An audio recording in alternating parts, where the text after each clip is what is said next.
For the last 40 years we have been blasted with reality, drama, gossip, etc. like shows.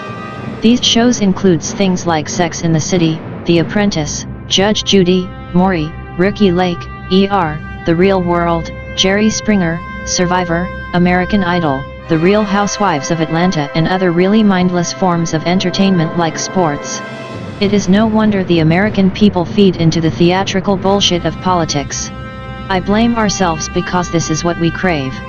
We as a society are addicted to being entertained. That is 100% known to be in pop politics. People do not want to really understand what the politicians and their corporate interests are doing. They just want to stick to memes and social media opinion articles, or at the very least what they see on the television. This is why memes are so effective to the American people. The social media headlines are even more effective because people fail to understand that headlines are specifically designed to have a person click on the article while it formulates an automated, strong opinion before the reader reads the article. I have added some quotes as examples. This should be called the age of the meme. A time period where everyone's information must be in a meme or it's not true. Because having to research during the information age was too hard. Illuminated sheeple. But if thought corrupts language, language can also corrupt thought. George Orwell, 1984. Popular culture is a place where pity is called compassion, flattery is called love, propaganda is called knowledge, tension is called peace, gossip is called news, and autotune is called singing. Chris Jamie, Philosophy. The receptivity of the masses is very limited, their intelligence is small, but their power of forgetting is enormous. In consequence of these facts, all effective propaganda must be limited to a very few points and must harp on these in slogans until the last member of the public understands what you want him to understand by your slogan. Adolf Hitler. You can sway 1,000 men by appealing to their prejudices quicker than you can convince one man by logic. Robert A. Heinlein.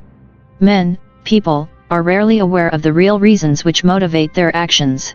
Edward L. Bernays, Propaganda.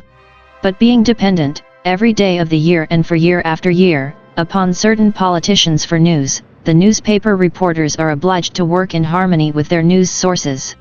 Edward L. Bernays, Propaganda. In place of thoughts it has impulses, habits, and emotions. Edward L. Bernays, Propaganda. Anti-intellectualism has been a constant thread winding its way through our political and cultural life, nurtured by the false notion that democracy means that my ignorance is just as good as your knowledge. Isaac Asimov. I have never voted in my life. I have always known and understood that the idiots are in a majority, so it's certain they will win. Louis Ferdinand Céline. There are many other quotes on propaganda and how it relates to politics. These were just a few examples of how the masses are manipulated and controlled without them knowing it. It creates an illusion that people have choices and a say on how to run their own lives. I am sorry to break it to you. But you have no choice. You have owners.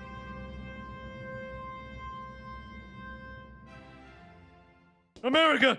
Take a good look at your beloved candidates! They're nothing but hideous space reptiles!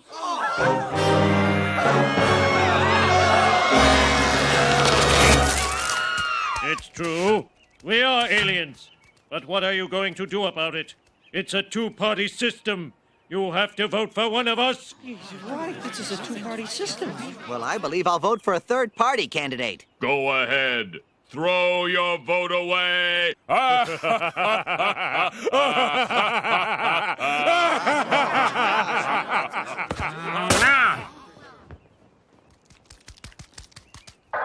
hail President Kane!